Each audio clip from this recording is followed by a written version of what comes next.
Hi everybody, this is TENDEBOMBA, chats on death and religion. And today we have a special guest with us. We have Korie. Yes, Dr. Korie Leigh. Great. Korie is a teacher at Marian University in Wisconsin, but she lives in New Mexico. So like how this works, like how do you do it? Yes. It's very interesting. So Marian University is an in-person liberal arts college in Wisconsin, and it serves both undergraduates and also graduate students. The program that I direct it's an online program. So we essentially see students from all over the world, and they enroll in either our master's degree or a certificate program in thanatology. Yes. You have the master degree in thanatologist. I think there are not many in the world. They are not common. That studies is growing, but like to have like an entire course on thanatology is very rare. So congratulations. And you're a professor, you're a doctor, yeah, you work in, no, I don't know if it's what is the correct term, like, but you work in hospital too, if I'm not wrong. And Yes. you're a writer, you're many, many things, and an anthropologist, and you support families. And it's tell us a little bit about you and this incredible background. Yeah, well, first, thank you so much for having me on your podcast. I so enjoy talking about thanatology and my clinical work and really trying to help to demystify these topics Yeah. of death and dying, grief, grieving, particularly for children and families, because that's where the background that I have is. So I'll give you the short version of my career because I've been all over the place. I started out here in America. There is a field called child life. Mm. I'm not sure if in Italy there is a similar profession. I'm afraid not. I will have to check about you. I'm afraid not so specific. We have special doctor for children, but this is different. They are not Yes, yeah. pediatrician. So I know that in the UK and in Germany, in the Netherlands, Okay. there are definitely people that do the job of child life, but they're called something else. They're usually called Okay. hospital play specialists. Interesting. And so that was my first career. I obtained a bachelor's degree in child development with an intersection in how hospitalization, illness, and trauma impacts a child's development. So I started working in children's hospitals, helping young children and their families cope with a new illness, a hospitalization, or in a lot of cases, the end of life experience of a child. So the skill set that I had was really helping to make the hospital a less scary place, help explain medical procedures to young children, help their siblings understand what was happening, and support the psychosocial needs of the whole family. Essentially, that experience is what led me to thanatology. I was working with very sick children, and many of those children died. And even though I was very well equipped to work with them, I didn't have a very large background in death or grief studies. I didn't know what thanatology was. So I was very much just thrown into the deep end, as we say. And I had to figure out how to best support these children and families. And that is really what propelled me to get my master's degree in thanatology. And at that point, I completely shifted my career and I focused mostly in hospice and palliative care. I've worked with adults, but I very quickly transitioned to a pediatric hospice and have pretty much spent the rest of my career working with terminally ill children, children that have a palliative diagnosis, which I'm happy to talk about later, the difference between those things. So I've worked at hospice houses, I've worked in community settings, going to families' houses, and worked in big hospitals and small hospitals. And after I worked in that field for a little while is when I wanted to go back to school to get my doctorate, because I was seeing a lot of things happen in the bereavement experience, particularly of parents who had had a child die that hadn't really been written or talked about. And I wanted to further understand their experience. So that's what led me to obtain my doctorate. And then the rest is kind of history with teaching and research. And that's how I find where I am today. It's very interesting, and it's very intense in some way. And just a curiosity, because I don't know, I don't know what is the situation there, but I come from Sicily in Italy, where the perception of death is very negative. There is all the superstition about it. So, like, you can't easily talk with other people about it. And the general idea is that um, studying that is already a weird thing. And so there is all this discussion like, oh, I would like to talk about this with other people, but it's very hard. And and there is the general idea that is a very sad topic, that it is.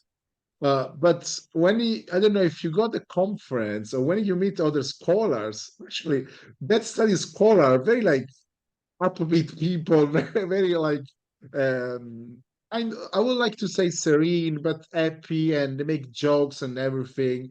And my question is like, how do you cope with the death you live and you see and you experience? Because personally, I wouldn't feel, I don't know if I could do it, honestly, to work with children in this situation. How do you cope with it? How do you manage to do it? Like, how does it work? Yeah, it works by making a lot of mistakes and learning Mm, a lot about myself through the process. When I was very young, I started my career when I was 22. And when I was 22, that's when I was working in children's hospitals with some of the sickest children, and I was not prepared. I was academically prepared, yeah, but clinically prepared, but but real life is different. yes, in my heart, in my soul, in my ability to kind of leave work at work and have a life outside of it, I really struggled. I definitely experienced what we call vicarious trauma. I definitely experienced burnout, and compassion fatigue, and I had to learn through falling down, how to take care of myself. And at the end of the day, this work is still sad. It still touches me deeply, but I have learned over the years how to move through the hurt instead of sit in the hurt, if that makes sense. I'm an empath, and I would really bring home emotionally the work and the families that was working with, and therapy and self-care, and just learning about myself and where my strengths are and where my limits are, where my Mm, boundaries are, and to recognize that my job isn't to take the hurt or the pain away, because I cannot. And my job is to not ease someone's suffering, because I cannot. But what I can do is I can help children and families develop coping strategies and ways to express and process something that is just so deeply painful, so that those children and families can develop the tools to navigate the hurt and the loss themselves. I always used to say that I did my job when I could leave and that child could get through a medical procedure, or they could verbalize what they were feeling on their own, and they didn't need me all of the time. it's that there is also a part of because I think this is hard to understand from people from like other fields or other jobs, because I'm anthropologist, but still something we have in common is that we work with people, and nothing can prepare you to work with people than experience. Uh, Yeah. and all the like, yes, all the issue that that it is inside the working with people, but also the gratification. Uh, I don't do. I do like more anthropology. So I told you before the interview. I did work in the jungle with the Indonesian community. There are funeral, but very like happy funerals. Like they drink, they have a good time. There is these things about balancing the negative of that with happiness and playfulness. And yes, it's there are people suffering, and it's strange that you are there working, and I'm not even there to support them.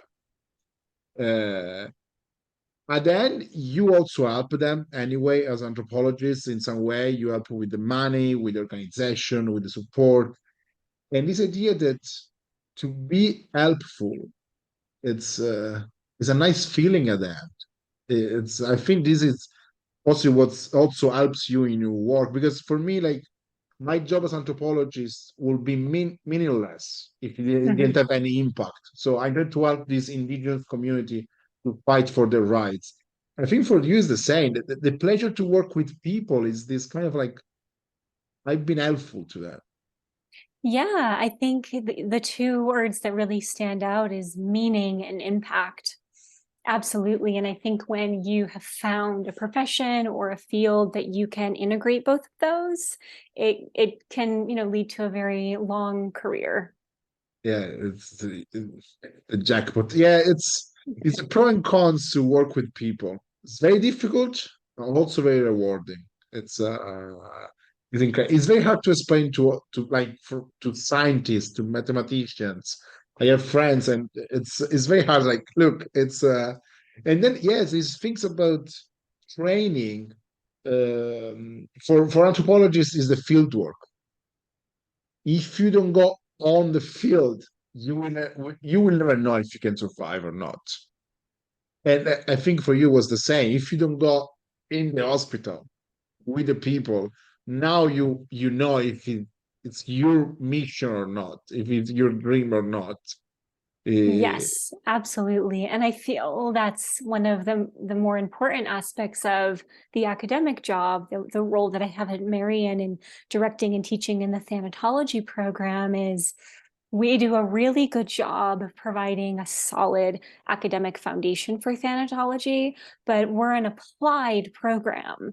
And so it's expected that the students in our program are either currently in a field that they are already working with people, or that they start to gain and gather that experience by volunteering or doing something like that. In this country, in hospice, there's a requirement that every hospice has to have volunteers.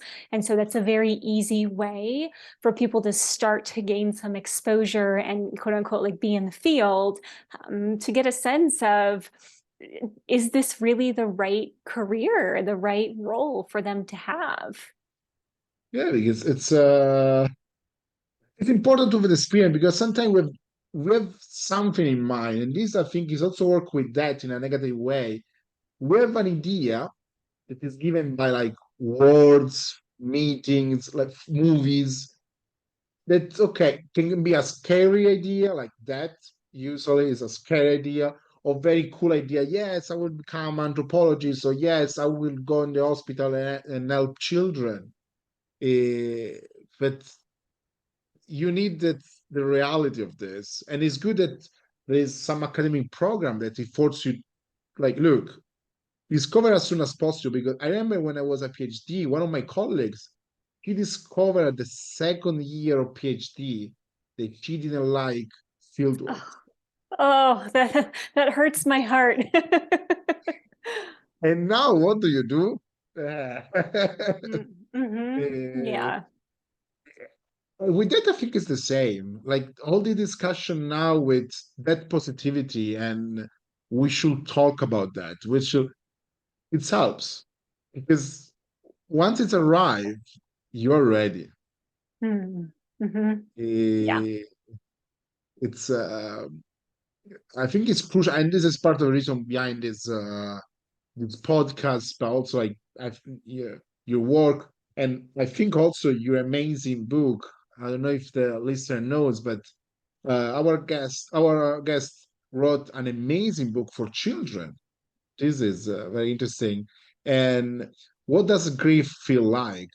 Can you tell us a little bit about the book? How was to write a book about that for children? How was the response? Yeah, I'm so proud of my book. This is my first book. I do have a few more that are in the works. I've signed contracts to write a few more after this. For children or academic? Yeah, so the next book that is coming out is for teenagers, so for a little bit older. And the third book that's coming out is for parents.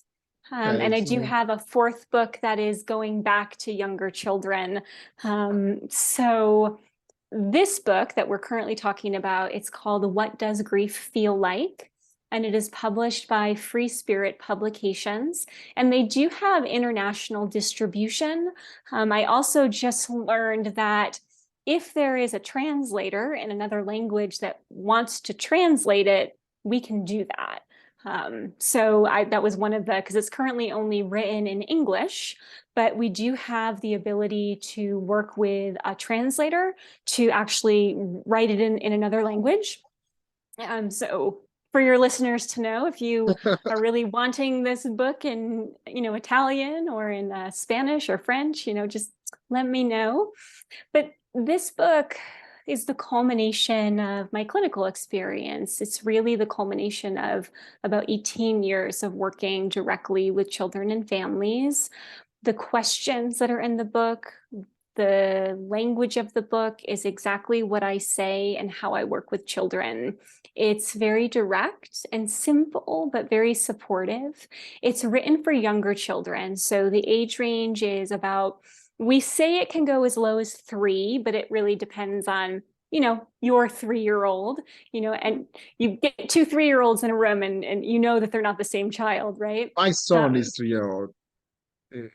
My son is exactly 3 years old and a half, and I don't think he will get it at the moment. Yeah, so Yeah, some 3-year-olds, yes, but yeah. really for about 4 to 8 years old. But the book it's psychotherapeutic. And so it isn't meant to be given to a child for them to read on their own. It's meant to be read with a child by either a skilled professional, like a grief counselor, a therapist, a teacher, or by a parent or a caregiver or a safe adult in their life. And there are questions that are embedded throughout the pages to help facilitate a conversation, because that is one of the hardest parts for parents, is not only knowing what to say, but how to say it and how to follow up after it's been said. So really how to help your child not just understand it, but really process it and express it. And this book is specific about grief. There are many books out there for children written about death and dying, but there are very few written about the grieving experience. What is that word? What does it mean? What does it feel like? Why does it exist? When does it show up? How does it change and shift? What does it feel like? And so that's really what the book is written about. And in the back of the book, there's a parent and a caregiver guide, and it breaks down different grief responses based on developmental stages. So what a preschooler might look like when they're grieving versus a school-age child. And then there are also activities in the back of the book to help facilitate that emotional processing. So yeah, it's more than a book. It's way more than a book. It's Yes, not it just a is. story. It's a story support. And you were talking about, yes, the biggest problem for the parents is to explain to the children. Eh, what are the major difference between working in this situation with children and parents is, I think there are two very different approach and two like different requests, different issue, different fears possibly. Yes, absolutely. I mean, the biggest and most important difference is development, is Okay. child development, is really understanding that cognitively, your 3-year-old understands the world very differently than a 4-year-old, a 5-year-old, or a 6-year-old. And Okay. at each developmental stage that a child exits out of and enters into, they will develop new understandings and ability to comprehend. And so for younger children, 3, 4, 5, even up to 6 years old, the way that their brains interpret the world is through a concept called pre-operational. So they're what we call like magical thinkers, right? They kind of believe that in an egocentric, because they see something, everyone sees that.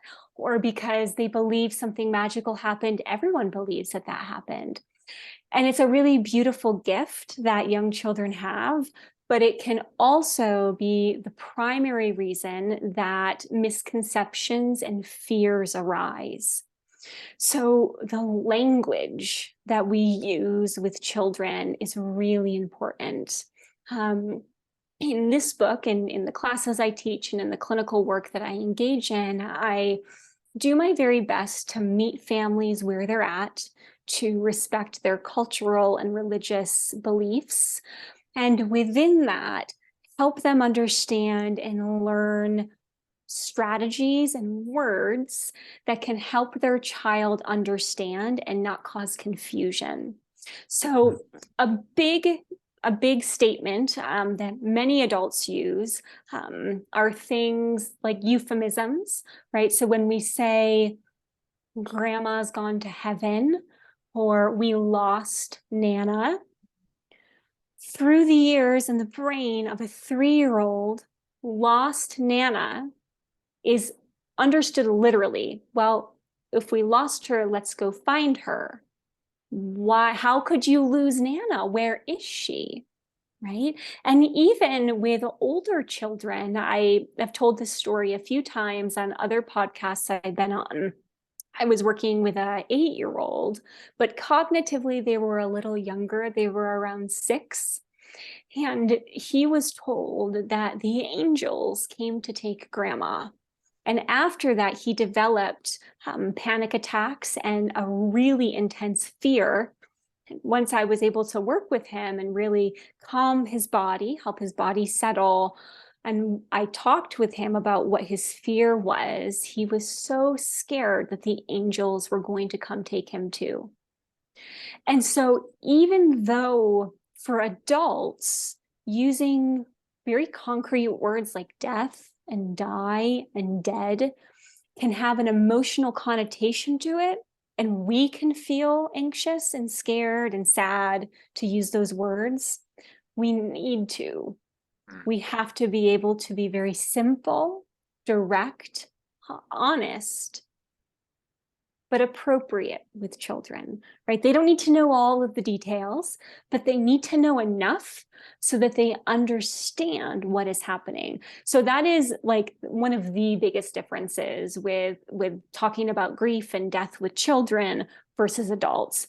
Generally speaking, adults have the cognitive ability, the abstract thinking to understand that dead means dead and it means forever. But young children don't possess certain aspects of things called irreversibility and finality. Causality doesn't even happen until later in child development. So being mindful to call things what they are and to be very direct and concrete is one of the best things that we can do to help young children understand. It's just amazing. Honestly, it's just amazing. That it seems so simple in some way, but I see around me like um, already these like in here now is very hard to see children at funerals. because we should protect them from that. Eh, they shouldn't see that people, they shouldn't be there, they shouldn't come to the funeral, they shouldn't come. Eh, It's I'm not sure about that because I think this create a lot of confusion and it starts to create this strong separation between that between living and dying, and then possibly you don't see anymore like your grandma. No, no, don't see your grandma now because you should remember how she was alive, and you miss the last goodbye. And this is something I would like to ask you because I had this discussion with a friend of mine. Um, this idea of like you shouldn't see the dead person because otherwise it's going to be your last memory. And but I remember like I lost my mom when I was 15. She got cancer and she never knows. And she died at home. And she sick or dead is not my last image of my mother. I saw my granddad dying at home because in Sicily it's quite common. And that is not how I remember that. This, I think, is another misconception. Seeing somebody dead is not how we're going to remember that. It will become if it becomes a traumatic experience. Yes, yes. And also even before trauma happens, right?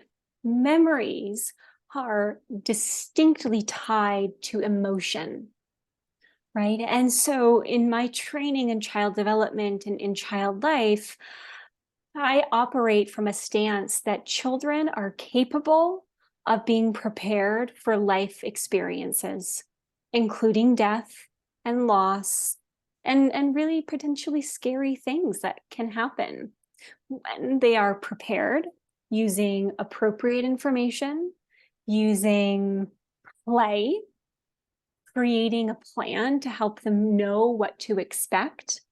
That is actually one of the next books that I'm writing is actually a preparation guide for parents. So it really talks about all of the common stressful life experiences, and it breaks down how do you talk to your child about it, how do you prepare them for it, and how do you help them process it. And a funeral is the same recipe. I would understand how old the child is and developmentally where they're at. I would help prepare them using the five senses. Okay, so at a funeral in your family, in your religious customs, what will they see? What will they hear? What will they smell? What will they touch or possibly taste? The same thing can happen with the body, right? Is that it can be a meaningful, teachable moment that as a parent, you are actually empowering your child to build coping skills to get through hard things that will come later in life. That is a teachable moment. Yeah. And as anthropologists, I see that so clearly in indigenous culture and traditional culture. It's in the field that I study in Indonesia, there are children everywhere. And all the few because you don't have babysitters, so you can't just leave them at home. So you're going to bring them. And they're playing, they're happy, they're joking, and they learn. They learn that the community is there to support them. They're all together. That's yes, somebody's dying, but it's not disappearing. It changed status. It's Yeah. it doesn't need to become an ancestor, but like, again, I still think about my mom, and there's like more than 20 years ago. She's not Of just because course. she's dead, she disappeared. She's still Yeah, here in other it's forms. exactly. And children, they possess such a profound capability to understand abstract concepts like that. And we can help them understand through storytelling, right? There are other books. There's a really sweet book here called The Invisible String. And it talks about this concept that even though the person that you love isn't physically here, you're still connected to them by an invisible string, right? And then academically, we know that that is really talking about the theory of continuing bonds theory that proposes that death ends a life. It doesn't end a relationship, but that relationship evolves and it changes. And children absolutely have the capacity to understand that. But now there is another problem. We should teach the adults. It seems that here at the moment, the adults are the one who needs more help, even to help Yes. the children. It's the problematic one are the adults, it seems. Yeah, I know, right? Well, and that's one of you had asked about the feedback that I've received about my book. And that's actually one of the more surprising areas of feedback is that I've had adults read this that don't have children, and they have found benefit from it. And the way that grief is described, and you're asked to explore it and really develop a relationship to it. And that's really what this book is about, is about teaching children and by proxy the adults in their life to build that muscle of touching something very painful and learning how to live with it instead of trying to dissociate or distract away from it.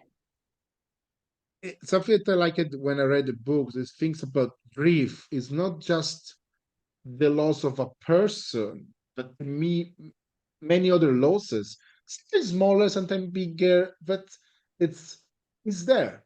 It's part of life. You can avoid it. It's you're going to experience it one day, and you already have some experience of it. So just accept it.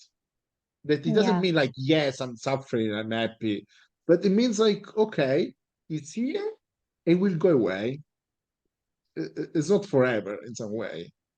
Well, Like and I think that it's I mean, one of the things that can be hard for adults and children, I mean, for everybody, is there is that desire for it to go away. You know, I don't, I have a clinical practice and I work with a lot of adults as well. And oftentimes they will say, I just don't want to feel like this. When will it end? When will I stop feeling like this? And the truth is that the grief never goes away, but your relationship to it changes, right? At first, you are so connected to it, you can't move away from it. And over time, you learn to grow around it. And you learn where it lives and how it feels and when it shows up and when it gets bigger or smaller. But it becomes a part of you, a part that you didn't ask for, right? A part like a visitor that showed up and permanently moved into your house. But if we just ignore it, it becomes bigger. And that's when we can see more challenges that arise when we try to deny or suppress the grief as opposed to let it be expressed.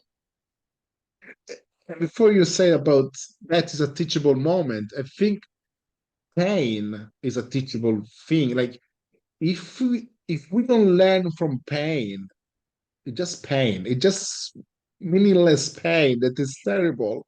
It's twice the pain if it doesn't have any meaning, any while if we use this pain, not use, but like in some way we learn from something from it about ourselves, about the people around us. Even we learn just that, okay, we're suffering, but there are people who love us. Yeah. That pain has a meaning, has a position. Yes. Like it's, of course, losing my mom was terrible, but I think it helped me a lot to grow. I was 15 years old, so it was a key moment in my growing. And it has a place in what I am now as a professional, as a human, as a father, as a husband. Yes. Eh, it doesn't feel better, but it has meaning. Yes. Otherwise, it Yeah, because it's those moments, you know, being 15 and developmentally what was happening for you at that time, right? You know, we understand that teenagers are often really kind of pushing and pulling between finding who they are and also being kind of close to home, and then trying to find their own purpose, but also wanting to be kind of like their parents or their siblings or their friends. And those moments are what I call touch points, right? That these really painful and pivotal moments have the ability to shift, both for meaningful and positive ways, and also in ways that can be detrimental and harmful. If that teenager, or if you at that moment in your time didn't have the inner resources, didn't have the outer support, right? We recognize that children, adolescents, adults need both of those to be able to cope. And if one of them is lacking, it can be really hard. Yes, it's and the support is the key from family, from teachers, friends, and for this, like, would you think it would be possible? I don't know in the US, but in general, to have like that education in all class? Like, do you think it I, will be useful and possible? I believe anything is possible. Um, I think I think that societally, humanity wise, like I feel like death education should happen at every stage of development, in every school setting, preschool, primary school, high school, college, right? Like there are so many opportunities to integrate death into life, right? Like they're not separate. We want to believe that they're separate, right? But children possess the ability to understand. And I actually used to teach in a graduate program for early childhood educators. So here in America, early childhood is 0 to about 5. So like nursery school, primary, kindergarten, those ages. So teachers that teach for those children. And when I taught theories of play class, and I taught child development, and we would talk about these topics, I would tell my students, okay, I know that this is going to sound crazy, but the best thing that you can do for your class is to buy a goldfish and hope that it dies, because that will be one of the most powerful teachable moments to talk about death and life and rituals and the feelings we have and what happens after something we love dies, right? So as teachers, you have the power to shape these touch point moments in a very positive way. It comes to mind a classic thing about like change the dead fish before the kids discover it, and then you're actually just making more damage because you're just like waiting and waiting for the trauma, and sometimes it's harder. The more you wait, worse it is. Well, like, Yes, let them see the dead fish. yeah, Let don't them change touch it. it. Don't Don't change it. change. Let them touch it. Let them ask questions about it. Let them think about it. Have them bury the fish, have a funeral for the fish, right? It's Yeah, teaching them rituals and custom. These moments can be so powerful, and we don't want to take them away from children. yeah, it's the yeah, it's sometimes parents, it's human. We try to do our best and we make mistakes, but because we are still learning, and and also like as a teacher, we are learning. Like when I had a course at the university about that studies, something that I learned that it's for you is easy a little bit because you come from that kind of preparation. But I'm thinking about anthropologists, religious scholar, and this kind of stuff. We don't have any real training to work with grieving people. Like we work with them, we learn how to do it. Fine, we hope to make mistakes. But once we go in class and we teach to students, I don't know if this is also your situation, but I noticed that if a child a student, is we're talking about 18, 20 years old kid decide to take a course on that studies, very often there is a story behind it. Yes. And sometimes these kids, they come to you because, okay, maybe he or she can understand me. And they tell you stuff. And it can go very wrong, especially like when I was in Durham, the general rules was if a student comes to you with something difficult, you just send it to the office of the psychologist. That I think it was brutal because like they come to you for help. And he's like, no, no, go there. I get I'm not a professional. I think a kind of first aid that support will be useful because they come. I had many students coming to me like, oh, okay, my dad has died. I saw my sister try to kill herself. I was the one who found her, Mhm. and I tried to kill myself.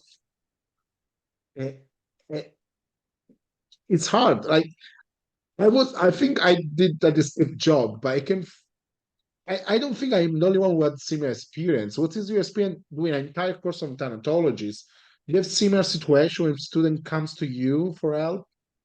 Yeah, absolutely. And I think one of the things that's very unique about college, so that 18 to like 23-year age, is at least in this country, in America, this is the first time that many of these young adults are on their own, so to speak. They don't have parents washing their laundry. They don't have like they have to they have to figure out so much socially and academically at the same time. And your student is a full human being. They are not just your student in your class. So they come to your class with a full range of lived experiences.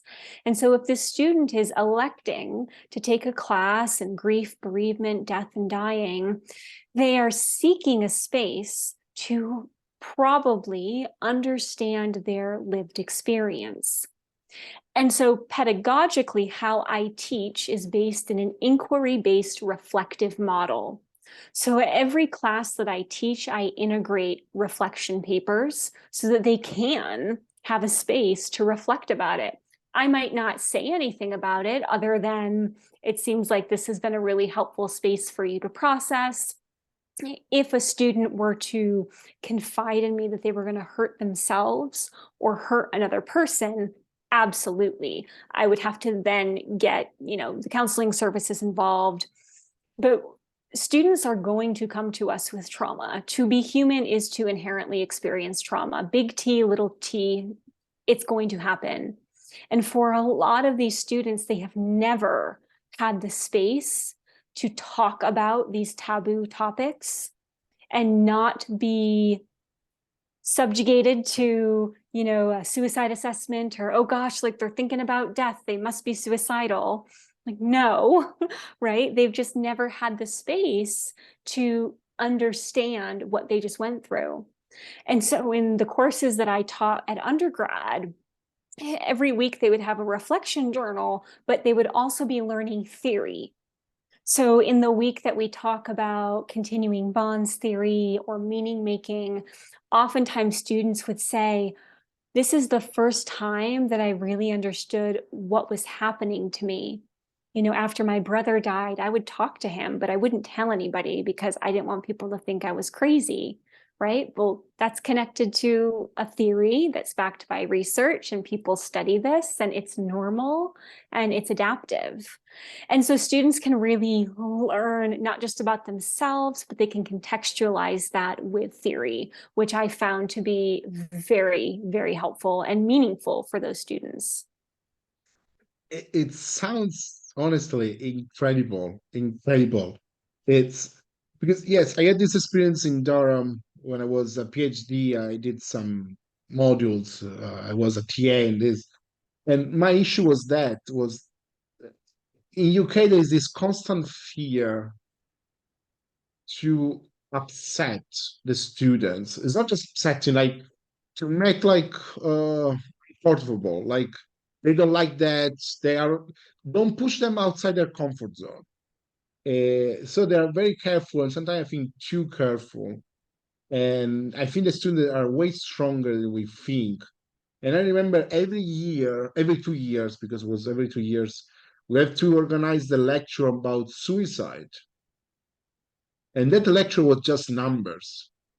Because my professor told me, like, we're just going to do, because it's a very touchy topic, and we're just going to give them numbers. Like, yes, but I think the student wants way more than just They want to numbers. yeah, absolutely. I mean, in classes that I've covered topics like that, and it's always optional. No one ever is forced to disclose or participate. But I'll ask a question like, how many of you have been impacted by suicide? Raise your hand. And so many hands would go up, whether they knew someone that completed suicide, that attempted suicide, whether they struggle with suicidal thoughts themselves.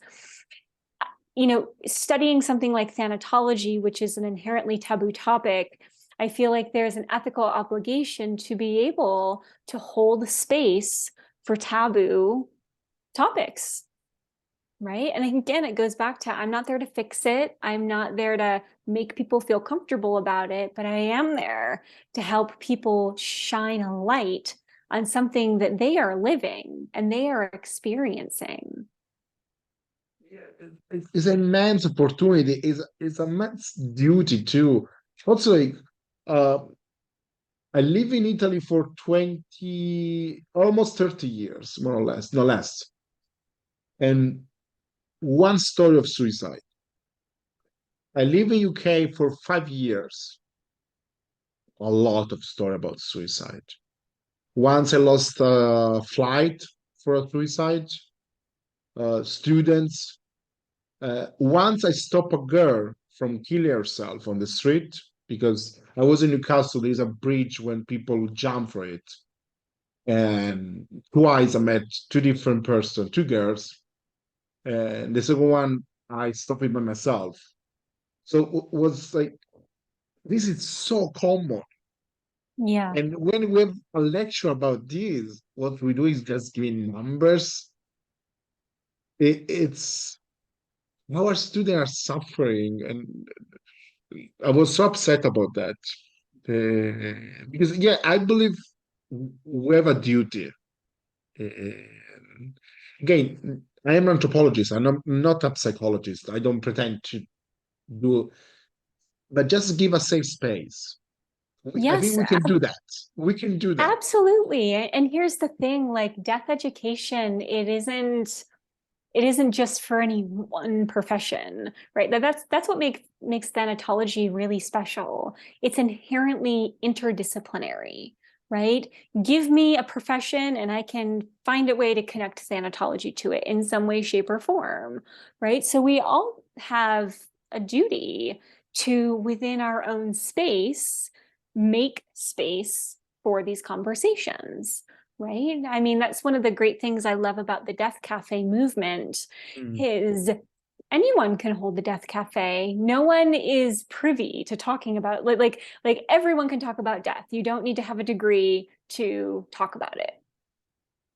Yes, it's and student.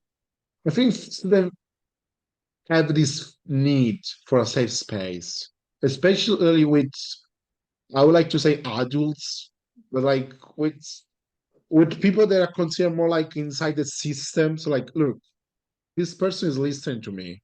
It's it's and not just my friends. It's just an adult or somebody that has a role. They give me space, so this space has a value possibly, and I have a value, and my feeling have a value. All this kind of stuff. It's we do our best. We We're do, grow we do. we do, and we are growing. So it's this is a good feeling. Um, a little bit of a jump because before you touch a topic that I really like because it was about religion. That's something that's I do, religion and that. They feel like, oh, I usually go to their homes where like for that their safe space again. And I think now it's something that I don't want to say new, but recent, we Mhm. finally start to truly consider the spiritual elements of the people we work with. Mhm. I remember in 2017 there was a conference in London about music therapists. It was about music therapists, end of life, and religion. It's like because we work with Awesome. people. Yeah, and it was the first conference of this kind. It was 2017. It's like we are now like, oh yes, we should consider religion. As anthropologists, it's almost absurd how late we got to that part. And but how does it work with you? Like, how do you work with religion and spirituality and that? Yeah, it's, I'm very holistic and integrative. I really do try to meet the families that I work with from a place of cultural humility. And what that means is that I'm not making any assumptions, that I'm probably going to ask a lot of questions, and I'm going to let them tell me what is meaningful. I'm going to have them show me how I can support them, what is appropriate for me to do and what is not appropriate for me to do, right? Like as a woman, there are certain customs that I am not allowed to be a part of. And so if in certain religions, and so if I'm working with a family that has one of those beliefs, then I will respect that. Just like if I'm working with a family that believes in a Christian God, I will respect that. Or if I'm working with a family that is atheist and does not believe in a God or an afterlife, I will support them with that. And so it really requires me to know myself and to understand where my limitations are and where my bias and assumption live, because I can never be free of bias. So even though I say, oh, I can't have assumptions, I will still have assumption. But it's my job to not let that get in the way of supporting families how is best for them. And there is these things about studies say that religious people uh, cope in a better way with pain. Do you agree with that? Do you think that working with religious people is easier or harder, or there's no difference? It's or you see any difference in like coping with that for them? It's a really good question. What I can say from the lived experience that I've had working with families of multiple faiths and multiple different cultures is, personally, I believe it is less about religiosity and more about meaning and how people construct meaning and how they utilize internal and external coping mechanisms. Uh, it's for me as a scholar, is less is I'm a religious scholar, but for me it's less about religion, more about ritual. Yes, yeah, It's I would more agree with that. it is think about meaning, but this ritual that it's guiding you, it's explaining Yeah. you things. You don't need to believe in that because you said before, emotion and memory goes together. So if I have a ritual that I link to other positive emotion because it's something maybe I did with my grandma, or I Mhm. don't know, I did other times with my friends and my families. It helps you to feel better. It helps you to don't feel lost in your emotion. It's like, okay, I have a ritual. I know what to do. It's already a nice feeling. It's already a nice Yes, feeling. yes, It- absolutely. And it creates a container, and it creates a ritual, right? It creates a space that, when I use the word sacred, I don't mean it in a ritual context, right? Sacred is any act infused with meaning that's repeated, right? And so that's what ritual can provide. And even in my book, in the back of the book, there are, I call them activities, but they can really be rituals as well. I mean, everything from writing letters to having services or memorial opportunities, finding symbolism. For some families, that's so powerful and meaningful. I've also worked with other families that they don't find comfort in that. And so we find other ways to help them feel connected to themselves. Because some families I've worked with don't feel connected to their child that died. They don't get dreams of them. They don't see images. They want to, but they don't. And so having to work with where a family is at and helping them get to where they're going to. Yeah, the thing about them, rituals together, like, because I think like somebody, it's changes status, but other people are still here. We're still here. We're still, and we can do something to express this thing that we are together and doing things together. And it's if I think I don't know in the US, but I think in the UK in some ways losing it, and in Italy I think little bit. I see a little bit of a trend about, oh yes, I have it's dying is a problem, is bothersome. So I want to be quick. So I want to be cremated. So I'm not going to be like, cremation is not very common in Italy, but now it's growing again. And the people I talk with is like about, yes, I want to be cremated, so it's easy. It's about just like we must be quick. That I think it's just the opposite of what we should do it to make it slower. It's Yeah. that dying should be slower. Like we should slow down because it really is about this. You don't die when your heart stops. You die when the relationship ends.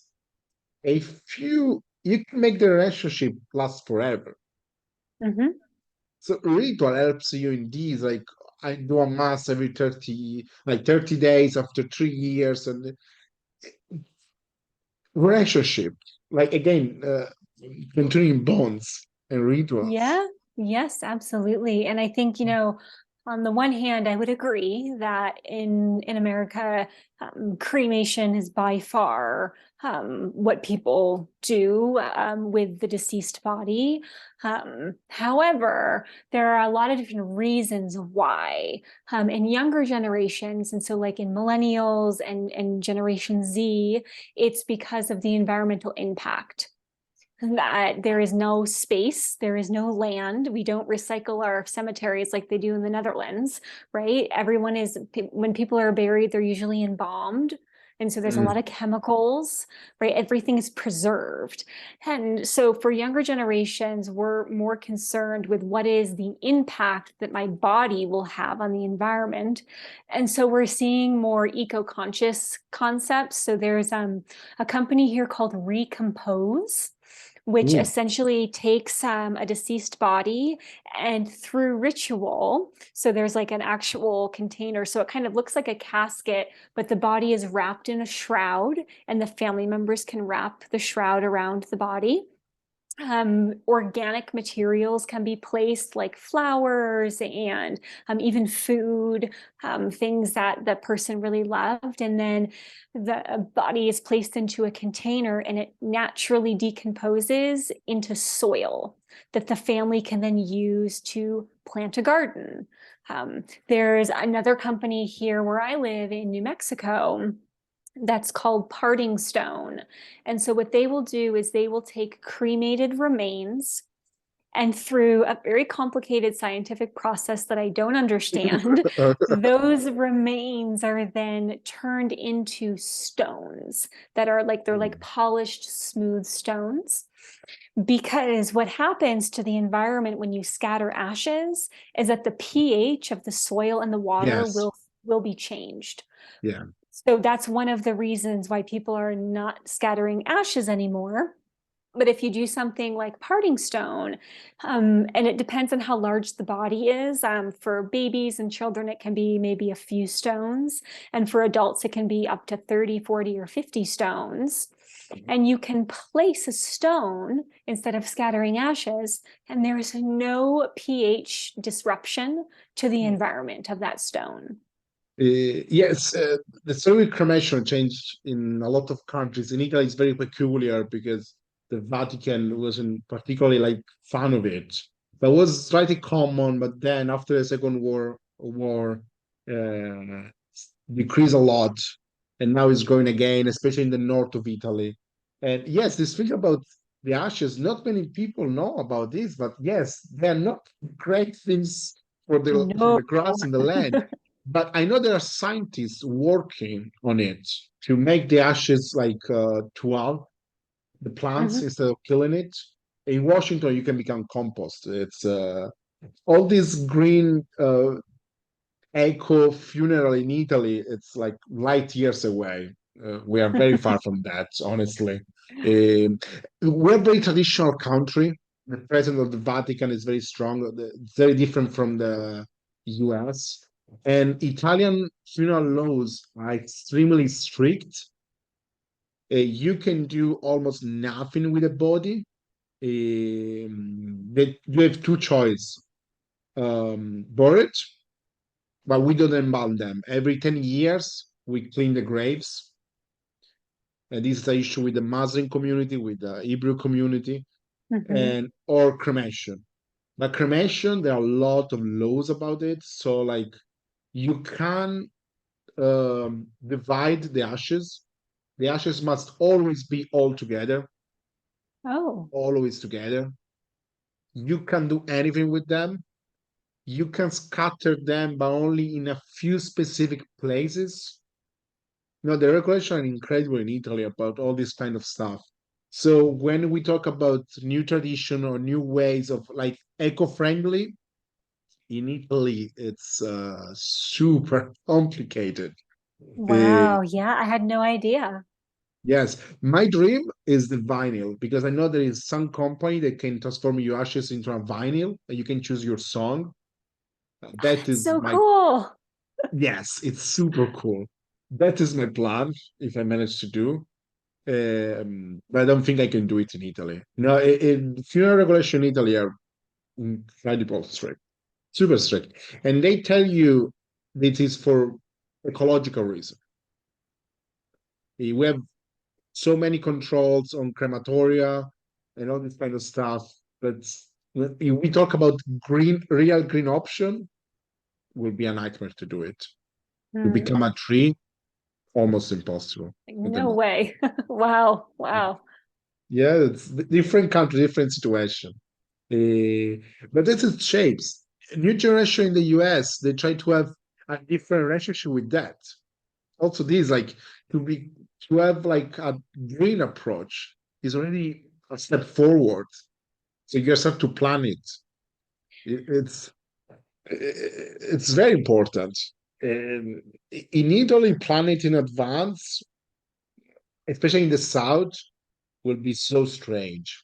I think nobody does it because in the south of Italy, there's this idea that if you think or talk about that, you are calling it more or less. Yeah, and I think that that's a very common belief in a lot of cultures.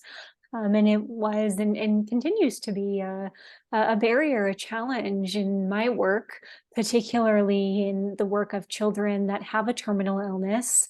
Mm. The child will not get better. And at the same time of trying to respect the family's wishes, also helping them understand realistically what will happen is very ethically challenging to kind of walk that line. But do you feel that once you cross that line, I don't mean ethically, once you manage that you do this journey together with the family and they cross this line to start to talk about it, you see an improvement, I think. Yes, yeah. There's I really wish that I could find the origin of this quote. I'm still trying to find it, but there's a quote that goes something like, if something remains shapeless and nameless, it will have power over you. But if you give it shape and name, it will relinquish its power. And death is very similar to that in talking about it, right? Like we're so fearful that if we talk things, we're talking them into existence, and then we give it more power over us and we feed it like a fear. But when it's like the monsters under the bed, right? Like daddy, daddy, there's something under the bed, and then you go under the bed and you shine the flashlight and like, look, like there's nothing here, right? Sometimes that can be all that's needed. Other times not. Like it can certainly become a reoccurring challenge with monsters under the bed, but generally talking about it, making space for it, finding ways to express the emotions that are felt because of it are all positive ways that we can help kind of demystify this really taboo topic. It must be mundane. It becomes like something just part of life, as like going to going to a party or to prepare dinner. It should just be part of the conversation. Of course, not all conversation, because then we Yeah, go to the to the opposite. appropriately. Well, like, yes, it's because I think many people feel this need. Many people are suffering for this to don't be able to talk about it. Again, I saw it with the students. Um, some people want to talk about, but again, if you start to talk about it in not safe space, people will think like you're a weirdo, that you have these kind of things, and it's but people feel it, and I think now social media are helping a lot, Hmm. Yeah. because now on internet you can find a lot of people like you. Hmm. It's Yeah. and there are amazing people who work daily to break taboos. I'm thinking about Aska Mortician. Yes. She's our hero, but and a lot of this is giving me hope. Like internet is helping a lot about that. The people can go in safe space more or less. Like, okay, there are other people that feel this urge. It is not doesn't mean morbid, but just like little chat. Yeah. But it's like now is we are talking about that for and also sick children, and it's not about being sad. It's No, no. And again, I think it really goes back to the intention behind and the emotion held during these conversations. Um, when I talk with parents about talking to their child about death or about grief, and usually the biggest barrier is the parent's fear.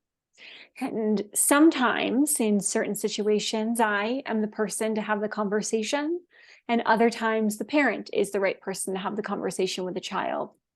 And in the instances that I have been the person, the parents' fear and their anxiety was getting in the way. And mm, children will pick up on that. They will learn implicitly this is a bad topic to talk about. This is a scary thing. So that's another thing that I really integrated into the courses that I taught is helping my students become comfortable with being uncomfortable. yes. This is Yeah. yeah, this is a good skill. Again, Yes. how hard is to work with people. And we come full circle. Exactly. Uh, Uh, well, this has been really lovely. I do have another meeting that I have to oh get yes, to. we close. I say I and but it was amazing. It's you're a pleasure to listen. Your tone of voice is smooth, is beautiful, and your job is amazing. And thank you for your time. Thank you Uh, for having uh, me. no, it was a pleasure. Okay, we close, and then you're free. Yes, and with this end of the circle, I think we also end up this episode. And thank you for your time, for your wiseness, for your advice that I think we're going to be very useful. And thank you for your job because you're helping countless families and also like teaching to other people to do your job. It's the amount of help you're giving to the world is just limitless. Thank you from the bottom of my heart. Yeah, you're And very welcome. And I can't wait to see where this podcast goes. And I am more than open and happy to answer questions if your listeners have any. I do have a website. I'll send that to you.